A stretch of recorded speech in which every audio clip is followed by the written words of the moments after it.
Hi everyone, welcome back to our channel. ഇന്ന് Saturday ആയിട്ട് ഞങ്ങൾ എല്ലാവരും കൂടി ആലങ്ങാട് ഇൻഫന്റ് ജീസസ് ചർച്ചിലേക്ക് പോകാൻ വേണ്ടിയിട്ട് നിൽക്കുകയാണ് കേട്ടോ.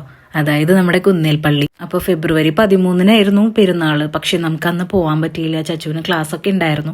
അപ്പൊ നമ്മൾ വീക്കെൻഡ് ആയപ്പോ പോവാന്ന് വിചാരിച്ചിട്ട് അങ്ങനെ പോവാൻ പോവാണ് കേട്ടോ. അപ്പൊ അമ്മച്ചി റെഡി ആയിട്ടുണ്ട്. അപ്പച്ചൻ ഡോറൊക്കെ ക്ലോസ് ചെയ്യാൻ വേണ്ടിയിട്ട് പോയേക്കാണ്. അപ്പോൾ എല്ലാവരും കൂടി പോണത് കൊണ്ട് തന്നെ നമ്മൾ അംബാസിഡറിലാണ് പോകുന്നത്. അപ്പൊ നമ്മളുടെ വീട്ടില് അംബാസിഡർ കയറാത്തോണ്ട് നമ്മൾ അനീഷേന്റെ പറമ്പിലാണ് കേട്ടോ കാർ ഇടാറുള്ളത്. അപ്പോൾ പോകുന്ന സമയത്ത് നമ്മൾ അവിടെ പോയി കാർ എടുത്ത് അങ്ങനെ പോവും. തിരിച്ചു വരുമ്പോൾ അവിടെ പാർക്ക് ചെയ്തിട്ട് നമ്മൾ ടൂ വീലറിന് വീട്ടിലേക്ക് വരും. അങ്ങനെയാണ് പതിവ്. അപ്പോൾ കാർ എടുക്കാൻ വേണ്ടിയിട്ട് നമ്മൾ അനീഷേന്റെ പറമ്പിലേക്ക് പോയിക്കൊണ്ടിരിക്കുകയാണ് കേട്ടോ. കാർ എടുക്കാൻ നേരം ഞാനല്ലെങ്കിൽ ചച്ചു ആ കൂടെ വേണം. കാരണം അവിടെ ചെന്ന് ഇറങ്ങുമ്പോൾ തന്നെ ഗേറ്റ് ഒരാൾ തുറന്നു കൊടുക്കേണ്ടതായിട്ടുണ്ട്. അപ്പോൾ ഗേറ്റ് ഒന്നില്ലെങ്കിൽ ഞാൻ തുറന്നു കൊടുക്കും, അല്ലെങ്കിൽ ചച്ചു തുറന്നു കൊടുക്കും. ചച്ചുവിന് എങ്ങനെയാന്ന് വെച്ചാൽ വണ്ടി സംബന്ധമായ കാര്യങ്ങളൊക്കെ ചെയ്യാനായിട്ട് ഭയങ്കര ഇഷ്ടമാണ് കേട്ടോ.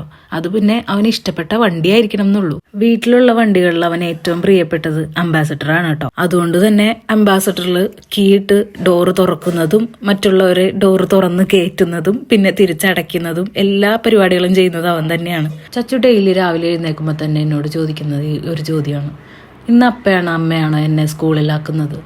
കാരണം അപ്പയാണ് ആക്കുന്നതെന്നെങ്കിൽ അപ്പേനെ സോപ്പിട്ട് എങ്ങനെയെങ്കിലും അംബാസിഡറിൽ സ്കൂളിൽ കൊണ്ടുവന്നാക്കിക്കാനാണ് കേട്ടോ. ഇതാ കണ്ടില്ലേ, കീയൊക്കെ ഇട്ട ആള് ഡോർ തുറന്ന് ഇനിയിപ്പോൾ അപ്പ പറയുന്നതിനനുസരിച്ച് ഓരോ കാര്യങ്ങൾ ചെയ്തു കൊടുത്തോണ്ടിരിക്കുകയാണ്. അപ്പോൾ ഈ ഞാൻ കാർ എടുക്കുന്നതിന് മുമ്പ് എല്ലാം ചെക്ക് ചെയ്തിട്ടാണ് എടുക്കുള്ളൂ കേട്ടോ. കഴിഞ്ഞ ഡേ ഒരു ചെറിയ വർക്കിന് വേണ്ടിയിട്ട് കാറൊന്ന് വർക്ക്ഷോപ്പിൽ കൊണ്ടുപോയിട്ടുണ്ടായിരുന്നു. അപ്പോൾ കാറ് വർക്ക്ഷോപ്പിലിട്ടിട്ട് തിരിച്ചു പോരാൻ നേരം ചച്ചു ഈ ഡോറൊക്കെ ലോക്ക് ചെയ്യണത് കണ്ടിട്ട് വർക്ക്ഷോപ്പിൽ നിൽക്കുന്ന ആ ചേട്ടൻ പറയുമായിരുന്നു: മോനൊരു കാര്യം ചെയ്യ്, ഇവിടെ നിന്നോ, ഇവിടുത്തെ പണിയൊക്കെ പഠിച്ചിട്ട് തിരിച്ചു പോവാന്ന്. അപ്പൊ അവൻ പറയാ നിന്നോളാന്ന്. അത്രയ്ക്ക് ഇഷ്ടമാണ് അവന് വണ്ടികൾ. അങ്ങനെ ഇതാ കാറൊക്കെ പുറത്തേക്ക് ഇറക്കിയിട്ട് ഗേറ്റൊക്കെ ക്ലോസ് ചെയ്ത് നമ്മൾ അപ്പച്ചനെയും അമ്മച്ചീനെയും പിക്ക് ചെയ്യാൻ വേണ്ടിയിട്ട് പോവാണ് കേട്ടോ. ഇതാ പറഞ്ഞു തീർന്നില്ല, ഡോറൊക്കെ ക്ലോസ് ചെയ്തപ്പോഴേക്കും ചച്ചു ഓടി നേരെ വണ്ടിയിൽ കയറിയിട്ട് ഞാൻ കയറാനുള്ള ഡോറൊക്കെ ലോക്ക് ഓപ്പൺ ചെയ്ത് വെക്കുകയാണ് കേട്ടോ. ചച്ചുവിന് ഡെയിലി സ്കൂളിലേക്ക് ഡയറി എഴുതാനുണ്ട്. ഡയറിയിലെ പ്രധാന വിഷയവും അംബാസിഡറാണ്. അങ്ങനെ നമ്മൾ വണ്ടി കയറി അപ്പച്ചനെ അമ്മച്ചീനെയും പിക്ക് ചെയ്തു. ഇനി നേരെ പോകുന്നത് എൻ്റെ വീട്ടിലേക്കാണ് കേട്ടോ. നമ്മളൊരു 5 മണിക്കാണ് കേട്ടോ ഇറങ്ങാൻ നിന്നത്. പക്ഷെ ഒരു സിനിമയൊക്കെ കണ്ട് സമയം വൈകി കാരണം ഒരു 6 മണി കഴിഞ്ഞു നമ്മൾ വീട്ടിൽ നിന്ന് ഇറങ്ങിയപ്പോൾ. വന്നു കഴിഞ്ഞപ്പോൾ അമ്മച്ചി ഗേറ്റ് പൂട്ടണുണ്ടായുള്ളൂ. ഗേറ്റൊക്കെ പൂട്ടി നിൽക്ക്, ഞങ്ങൾ വണ്ടി തിരിച്ചിട്ട് വരാമെന്നും പറഞ്ഞിട്ട് ഞങ്ങൾ ബാക്ക് സൈഡിലുള്ള ഒരു പറമ്പിൽ വണ്ടി തിരിച്ചിട്ടാണ് കേട്ടോ വരുന്നത്. അങ്ങനെ അതിനുശേഷം ഡിലുവും അമ്മച്ചിയും കൂടി കാറിൽ കയറി നമ്മൾ വീണ്ടും യാത്ര തുടർന്നു കേട്ടോ. നമ്മളിങ്ങനെ യാത്ര പോകുന്നതിന്റെ വീഡിയോ ഒക്കെ എടുത്ത് വെച്ച് കുറച്ച് നാളുകൾക്ക് ശേഷം പിന്നെ ഈ വീഡിയോ എടുത്ത് കാണുമ്പോൾ മനസ്സിലൊരു സന്തോഷമായിരിക്കും കേട്ടോ. അതുകൊണ്ടാണ് ഞാൻ ഈ വീഡിയോ എടുക്കണേ.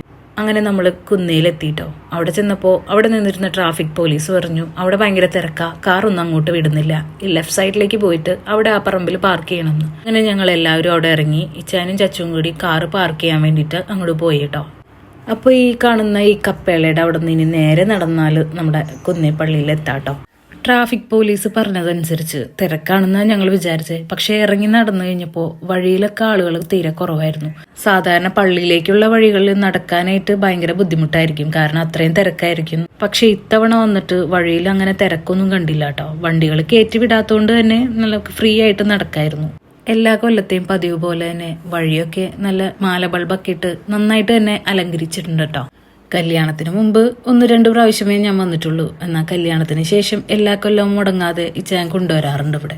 എല്ലാ വർഷവും വരുമ്പോൾ ആരെങ്കിലുമൊക്കെ പരിചയക്കാരെ നമ്മുടെ ഈ പള്ളിയിൽ വെച്ച് കാണാറുണ്ട് കേട്ടോ. ഈ വർഷവും അങ്ങനെ ആരെങ്കിലും കാണാതിരിക്കില്ല. അമ്മച്ചിക്ക് ചെറുതായിട്ട് നടുവിന് ഇഷ്യൂ ഉള്ളത് കൊണ്ടാണ് പതുക്കെ നടന്നു പോകുന്നത്. പിന്നെ അത് മാത്രമല്ല, നമ്മൾ കുറച്ചു നേരം ഇച്ചായനെയൊക്കെ വെയിറ്റ് ചെയ്ത് അവിടെ നിന്നായിരുന്നു. അപ്പൊ അപ്പച്ചൻ പറഞ്ഞു കുഴപ്പമില്ല, അവര് വന്നോളൂന്ന്. അങ്ങനെ ചെറുതായിട്ട് പതുക്കെ നമ്മൾ നടന്നു തുടങ്ങി. അപ്പോഴേക്ക് ഇച്ചായൻ നമ്മുടെ കൂടെ ജോയിൻ ചെയ്തു. പള്ളിയിലേക്കുള്ള വഴിയിൽ തിരക്ക് കുറവാണെങ്കിലും ഈ പോകുന്ന വാഹനങ്ങൾ ഓരോ വീടുകളിലേക്കാണെന്ന് തോന്നുന്നു. പിന്നെ പള്ളിയുടെ അവിടേക്ക് ചെന്നപ്പോഴേക്കും ചെറിയ രീതിയിൽ തിരക്കുണ്ടായിരുന്നു കേട്ടോ. പള്ളിയുടെ വഴിയിലേക്ക് നടന്നപ്പോഴേക്കും നമുക്ക് കൺഫ്യൂഷനായി പോയി. ആദ്യം അമ്പെടുക്കണോ അതോ തമുക്ക് നേർച്ച വാങ്ങണോ, പള്ളിയിൽ കയറണോ, അങ്ങനെയുള്ളൊരു കൺഫ്യൂഷനായി. ലാസ്റ്റ് നമ്മൾ തീരുമാനിച്ചു നേരെ പള്ളിയിൽ പോയിട്ട് പ്രാർത്ഥിച്ചിട്ട് നമുക്ക് ബാക്കിയുള്ള കാര്യങ്ങൾ ചെയ്യാമെന്ന്. അങ്ങനെ നേരെ എല്ലാവരും കൂടി പള്ളിയിലേക്ക് നടക്കുകയാണ് കേട്ടോ. ഇത്തവണ പള്ളിയുടെ ചുറ്റിലുള്ള കടകളൊക്കെ കുറച്ച് കുറവായിട്ടാണ് തോന്നിയത്. പിന്നെ തമുക്ക് നേർച്ച വാങ്ങാമെന്ന് ആദ്യം വിചാരിച്ചു. പക്ഷെ അവിടെ ക്യൂ കണ്ടപ്പോൾ നമ്മൾ പിന്നെ പള്ളിയിലേക്ക് പോകാമെന്ന് വിചാരിച്ചു. വേറെ മാറ്റങ്ങളൊന്നും പുതിയതായിട്ട് തോന്നുന്നില്ല, പണ്ടത്തെ ഒക്കെ പോലെ തന്നെ. പിന്നെ പള്ളിയിലും പൊതുവെ തീരെ തിരക്ക് കുറവായിരുന്നു കേട്ടോ. പുതിയ പള്ളിയുടെ പണി തുടങ്ങിയിട്ടുണ്ടാവുന്ന ഞാൻ വിചാരിച്ചത്, പക്ഷെ ഇതുവരെയായിട്ടും പുതിയ പള്ളിയുടെ പണി ഇതുവരെ തുടങ്ങിയിട്ടില്ല. അങ്ങനെ നമ്മളിത് ആ പള്ളിയുടെ അകത്ത് കയറി പ്രാർത്ഥിക്കാൻ പോവാണ്. ഞാൻ നേരത്തെ പറഞ്ഞല്ലോ 13-ാം തീയതി ആയിരുന്നു പള്ളിയിലെ പെരുന്നാള്. ഇനി 8ാം പെരുന്നാള് ഫെബ്രുവരി 20-നാണ് കേട്ടോ. അങ്ങനെ നമ്മൾ പള്ളിക്കകത്ത് കയറിയപ്പോൾ അച്ഛൻ എല്ലാവരെയും തലയ്ക്ക് പിടിച്ച് പ്രാർത്ഥിക്കുന്നുണ്ടായിരുന്നു. അപ്പം നമ്മൾ അതിലുള്ള ക്യൂവിൽ നിന്നായിരുന്നു കേട്ടോ. അങ്ങനെ ഞങ്ങൾ എല്ലാവരും അച്ഛൻ്റെ അടുത്ത് പോയി അച്ഛൻ തലയിൽ കൈവച്ച് പ്രാർത്ഥിച്ചു. അതിനുശേഷം ഞങ്ങൾ പള്ളിയുടെ അകത്ത് കയറിയും പ്രാർത്ഥിച്ചു കേട്ടോ.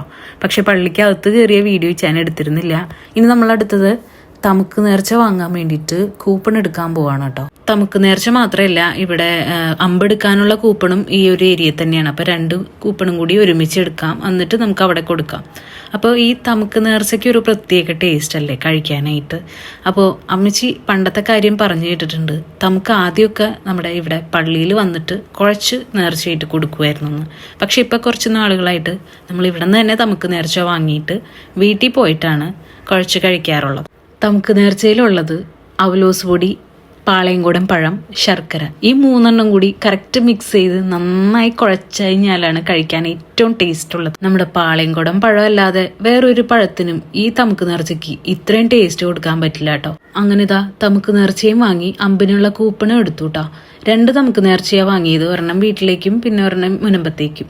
അങ്ങനെ ഒരെണ്ണം അമ്മച്ചിടേക്ക് കൊടുത്തു. ഇനി നമ്മൾ നേരെ അമ്പെടുക്കാനായിട്ട് പോവാണ് കേട്ടോ. അപ്പോൾ ആ കൂപ്പൺ, നേരത്തെ എടുത്ത കൂപ്പൺ ആ ചേച്ചി അതിൽ നിന്ന് ജസ്റ്റ് കീറിയായിരുന്നു. അപ്പോൾ കാണിച്ചപ്പോൾ പറഞ്ഞു കുഴപ്പമില്ല എന്ന്. അങ്ങനെ ഞങ്ങൾ 3 പേരും 3 പ്ലേറ്റിലായിട്ട് അമ്പെടുത്തു. നേരെ കുരിശിൻ്റെ അവിടേക്ക് പോയിട്ട് അമ്പെടുക്കാൻ പോവാണ് കേട്ടോ.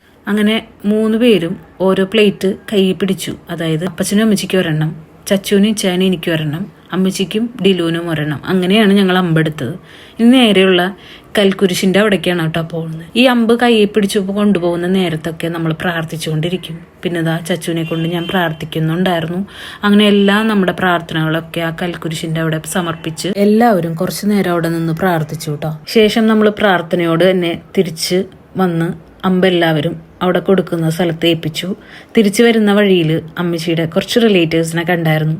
ഞാൻ അവരെയൊക്കെ ഫസ്റ്റ് ടൈമാണ് കേട്ടോ കാണുന്നത്. പക്ഷേ കണ്ടു കഴിഞ്ഞപ്പോൾ തന്നെ അവരെൻ്റെ അടുത്ത് പറഞ്ഞു എല്ലാവരും വീഡിയോസൊക്കെ കാണാറുണ്ട്, നന്നായിട്ട് ഇഷ്ടപ്പെട്ടു, എല്ലാവരും കൂടി അങ്ങനെയൊക്കെ പറഞ്ഞപ്പോൾ ഭയങ്കര സന്തോഷമായിട്ടാണ്. അങ്ങനെ ഒത്തിരി നേരം അവരായിട്ട് സംസാരിച്ചായിരുന്നു നമ്മൾ. അതിനുശേഷം നമ്മൾ നേരെ കിണറിൻ്റെ അടുത്തേക്ക് പോയിട്ടോ. കിണറിൻ്റെ അവിടെ നോക്കിയപ്പോൾ കപ്പിയൊന്നും കാണുന്നുണ്ടായിരുന്നില്ല. ചച്ചു അതിനിടയ്ക്ക് കിണറിലേക്ക് എത്തി വലിഞ്ഞൊക്കെ നോക്കിക്കൊണ്ടിരിക്കുകയായിരുന്നു കിണറിൻ്റെ ആഴം കണ്ടിട്ട്. അപ്പോൾ അപ്പച്ചൻ അവനെ പിടിച്ച് മാറ്റി അങ്ങോട്ട് നീക്കി നിർത്തുമായിരുന്നു. എല്ലാവരും ഉള്ളിലേക്ക് തന്നെയാണ് കിണറിൻ്റെ ആഴം നോക്കിക്കൊണ്ടിരിക്കുന്നത്. അങ്ങനെ കുറച്ച് സമയം അവിടെ വെയിറ്റ് ചെയ്തതിന് ശേഷം അമ്മച്ചിക്ക് ഒരു ബക്കറ്റ് കിട്ടി. അമ്മച്ചി അപ്പോഴേ വെള്ളം കോരാൻ തുടങ്ങിയിട്ടാ. അമ്മച്ചിയുടെ വീട്ടിൽ ഇതുപോലത്തെ ആഴമുള്ള കിണറാണ് കേട്ടോ. അമ്മച്ചിയുടെ വീട് അങ്ങ് തുമ്പൂരാണേ. അപ്പോൾ ഞാൻ അവിടെ ഒന്ന് പറയുമായിരുന്നു, അമ്മച്ചിക്ക് ഇതേപോലെയുള്ള കിണറ്റിൽ കോരി നല്ല ശീലമാണെന്ന്. ചെറുപ്പത്തിൽ ഇത്രയും വലിയ കിണറ്റിൽ നിന്നും അമ്മച്ചി വെള്ളം കോരുന്നത് നമ്മൾ കണ്ടിട്ടുണ്ട്. പക്ഷെ ഡിലു ആദ്യമായിട്ട് കാണുന്ന പോലെ ഇതെല്ലാം കൗതുകത്തോടെ നോക്കി നിൽക്കുമായിരുന്നു. അമ്മച്ചി വെള്ളം കോരുന്നത് കണ്ടിട്ട് അവർക്ക് ഭയങ്കര സന്തോഷമായിരുന്നു കേട്ടോ. അത് ആ മുറുക്കി പിടിച്ച് നിന്നിട്ട് താഴോട്ട് നോക്കി നിൽക്കണത് കണ്ടോ, ഭയങ്കര സന്തോഷമായിരുന്നു. കോരി അങ്ങനെ അമ്മച്ചി ബക്കറ്റിൽ നിന്ന് വെള്ളം എടുത്തപ്പോൾ തന്നെ എല്ലാവരും അങ്ങനെ കുടിക്കാനായിട്ട് ചെന്നു കേട്ടോ. ഈ അത്ഭുത കിണറിന് എല്ലാവർക്കും നല്ല വിശ്വാസമാണ് കേട്ടോ. അതുകൊണ്ട് തന്നെയാണ് വെള്ളം വന്നപ്പോഴേക്കും എല്ലാവരും കുടിക്കാനും തലയിൽ തേക്കാനും ഒക്കെ ആയിട്ട് നമ്മൾ ചുറ്റും കൂടിയത്. അങ്ങനെ കിട്ടിയ വെള്ളം എല്ലാവരും കുടിക്കുകയും തലയിൽ തേക്കുകയും വേദനയുള്ള ഭാഗത്തൊക്കെ പുരട്ടുകയും ഒക്കെ ചെയ്തു കേട്ടോ. അതിനുശേഷം അവിടെ തിരക്കായി തുടങ്ങിയിട്ടാ. അത് കഴിഞ്ഞ് നമ്മൾ നേരെ ചെന്നത് നേർച്ച ഭക്ഷണം കൊടുക്കുന്ന സ്ഥലത്തേക്കാണ് കേട്ടോ. ഞാൻ നേരത്തെ പറഞ്ഞ പോലെ തന്നെ നേർച്ച ഭക്ഷണത്തിന്റെ അവിടെയും തിരക്ക് വളരെ കുറവായിരുന്നു. ഒരു 5-6 കൗണ്ടറുകളൊക്കെ ഉണ്ടായിരുന്നതുകൊണ്ട് തന്നെ തിരക്ക് ഇല്ലാതെ അങ്ങ് എല്ലാവരും ഭക്ഷണമൊക്കെ കഴിച്ച് അങ്ങോട്ട് പോകുന്നുണ്ടായിരുന്നു. അപ്പോൾ അമ്മച്ചി തിരക്കില്ലാത്തൊരു ക്യൂ കണ്ടപ്പോൾ അങ്ങോട്ട് കയറി. പുറകെ അങ്ങനെ ഞങ്ങളും കയറി എല്ലാവരും കൂടി ഒരേ ക്യൂവിൽ അങ്ങോട്ട് നിന്നോട്ടാ. തമുക്ക് നേർച്ച പോലെ തന്നെ ഇവിടുത്തെ നേർച്ച ഭക്ഷണം കഴിക്കാനും നല്ല ടേസ്റ്റാണ് കേട്ടോ. അതിവിടെ ഓരോരുത്തർ കുട്ടികളില്ലാതെ വരുന്നവരും കുട്ടികളില്ലാതെ പ്രാർത്ഥിച്ച് കുട്ടികളുണ്ടാവുമ്പോൾ അവർ ഈ പള്ളിയിലേക്ക് നേരുകയും ചെയ്യുന്ന ഭക്ഷണമാണ് കേട്ടോ. അത് ചിലവർ വെജായിട്ടും നോൺ വെജായിട്ടും പിന്നെ കഞ്ഞിയായിട്ടും അങ്ങനെ ഓരോരുത്തർ ഓരോന്ന് നേരുന്നത് പോലെയാണ് ഇവിടെ ഫുഡ് കൊടുക്കുന്നത്. ഞാനിപ്പോൾ പറഞ്ഞത് എനിക്ക് കേട്ടറിയുന്ന കാര്യങ്ങളാണ് കേട്ടോ. ഇതിലെന്തെങ്കിലും തെറ്റുകളുണ്ടെങ്കിൽ ഇതേക്കുറിച്ച് കൂടുതൽ അറിയാവുന്നവർ വീഡിയോയ്ക്ക് താഴെ കമൻറ്റ് ചെയ്യണേ. നമ്മൾ എല്ലാ വർഷം വരുമ്പോഴും ഇതുപോലെ നമുക്ക് നേർച്ച ഭക്ഷണം ചിലപ്പോൾ ഒക്കെ കിട്ടാറില്ല. ഇതുവരെ നമ്മൾ 2 പ്രാവശ്യം എന്തോ കഴിച്ചിട്ടുള്ളൂ ഇവിടെ. നമ്മൾ വരുമ്പോഴേക്കും സാധാരണ നേർച്ച ഭക്ഷണം തീർന്നു പോവാറാണ് പതിവ്. ഇപ്പോൾ ഇന്നത്തെ ഫുഡ് നോൺ വെജ് ആയിരുന്നു കേട്ടോ. ചോറും പിന്നെ ചിക്കൻ കറിയും ഒരു ചാറും ക്യാബേജ് അച്ചാറും. അങ്ങനെ ഞങ്ങള് എല്ലാവരും ഫുഡൊക്കെ വാങ്ങിയിട്ട് ഒരുമിച്ച് ഒരു സ്ഥലത്ത് പോയി നിന്നോട്ടോ. ഡിലൂന് വയ്യാത്തോണ്ട് പ്ലേറ്റ് കൈ പിടിച്ച് അങ്ങനെ ഫുഡ് കഴിക്കാൻ നിന്നോണ്ട് പറ്റില്ല. അതുകൊണ്ട് അവളെ സേഫായിട്ട് ഒരു സ്ഥലത്ത് ഇരുത്തി. ചച്ചൂനും ചോറ് ചൂടായതുകൊണ്ട് അവനും കൈ പിടിച്ച് കഴിക്കാൻ പറ്റില്ല. അങ്ങനെ ചച്ചൂനെയും സേഫായിട്ട് നമ്മൾ ഒരു സ്ഥലത്ത് ഇരുത്തിയിട്ടാണ് കേട്ടോ ഫുഡ് കഴിച്ചത്. അങ്ങനെ നമ്മൾ ഫുഡൊക്കെ കഴിച്ചു കൈയൊക്കെ കഴുകി വന്നപ്പോഴേക്കും ഇച്ചാനൊരു തമുക്ക് നേർച്ച വാങ്ങാനായിട്ട് അങ്ങോട്ട് പോയേക്കായിരുന്നു കേട്ടോ. ഞാൻ ഈ വോയിസ് മെസ്സേജ് അയക്കുന്നത് ഇച്ചാന്റെ ഒരു ഫ്രണ്ടിനാണ്. നമ്മുടെ ഒരു റിലേറ്റീവും കൂടിയാണ് കേട്ടോ. വിൻസി എന്നാണ് ചേച്ചിയുടെ പേര്. അപ്പോൾ കഴിഞ്ഞ തവണ ഒരു കല്യാണത്തിന് കണ്ടായിരുന്നു ചേച്ചീനെ. അപ്പൊ ചേച്ചി പറഞ്ഞു കുന്നേപ്പള്ളിയുടെ അടുത്താണ് നമ്മുടെ വീട്, നിങ്ങൾ കുന്നേപ്പള്ളിയിൽ വരുവാണെങ്കിൽ എന്നെ വിളിക്കണം, വീട്ടിലേക്ക് വരണം എന്നൊക്കെ പറഞ്ഞിട്ടുണ്ടായിരുന്നു. അപ്പോൾ ഞങ്ങൾ വീട്ടിൽ നിന്ന് ഇറങ്ങാൻ നേരത്ത് ഞാൻ ചേച്ചിക്ക് മെസ്സേജ് അയച്ചിട്ടുണ്ടായിരുന്നു ഞങ്ങൾ കുന്നേപ്പള്ളിയിലേക്ക് വരുന്നുണ്ടെന്ന്. തന്നെ ചേച്ചി മെസ്സേജ് അയച്ച് തുടങ്ങിയതാണ്, നിങ്ങൾ എവിടെ എത്തി, എന്നെ വിളിക്കണം, അവിടെ എത്തുമ്പോൾ ഞാൻ വഴി പറഞ്ഞുതരാം എന്നൊക്കെ ചേച്ചി പറഞ്ഞിട്ടുണ്ടായിരുന്നു കേട്ടോ. അപ്പോൾ അതനുസരിച്ച് ഞാനിങ്ങനെ മെസ്സേജ് അപ്ഡേറ്റ് ചെയ്തുകൊണ്ടിരിക്കുമായിരുന്നു. പെരുന്നാളിന്റെ ഇടയിൽ കടകളിലൊക്കെ ചെറുതായിട്ടൊന്ന് കറങ്ങി കേട്ടോ. ഒന്നും അങ്ങനെ കാര്യമായിട്ടൊന്നും വാങ്ങിച്ചില്ല. താറാവിന്റെ ഇത് കണ്ടപ്പോ ഇച്ചാനൊരു മോഹം, താറാവിന്റെ കഴുത്തിലേക്ക് ഈ വളയം എറിയണമെന്ന്. കഴിഞ്ഞ തവണ വന്നപ്പോഴും ഇതേപോലെ താറാവിന്റെ കഴുത്തിൽ ഇങ്ങനെ റിങ് എറിഞ്ഞായിരുന്നു കേട്ടോ. പക്ഷെ ഒന്നും കിട്ടിയില്ല. അപ്പൊ ഇത്തവണയും ഒന്ന് ട്രൈ ചെയ്യാൻ പോവാണ് കേട്ടോ. അപ്പൊ വളയം എറിയാൻ പോവാണ്.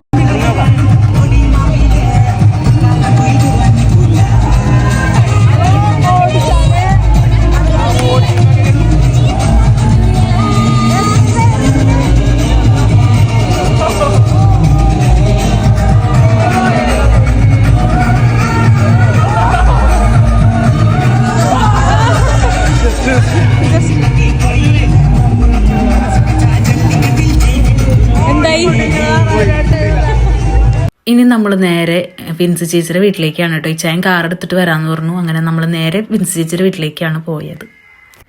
അങ്ങനെ വിൻസി ചേച്ചി ഞങ്ങൾക്ക് നല്ല തണുത്ത സോഡാ സർബത്തും കേക്കും ഒക്കെ തന്നു കേട്ടോ. ഞങ്ങൾ വെള്ളമൊക്കെ കുടിച്ചു, കുറേ നേരം വർത്താനമൊക്കെ പറഞ്ഞു.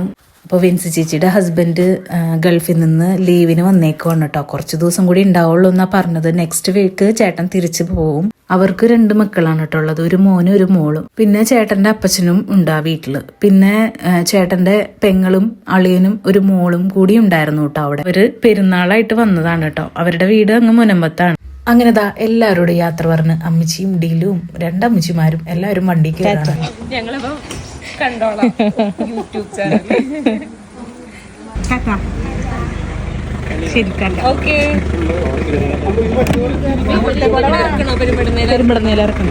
അപ്പൊ ഇനി അടുത്ത വീഡിയോയിൽ കാണാം കേട്ടോ. Tata bye bye, see U.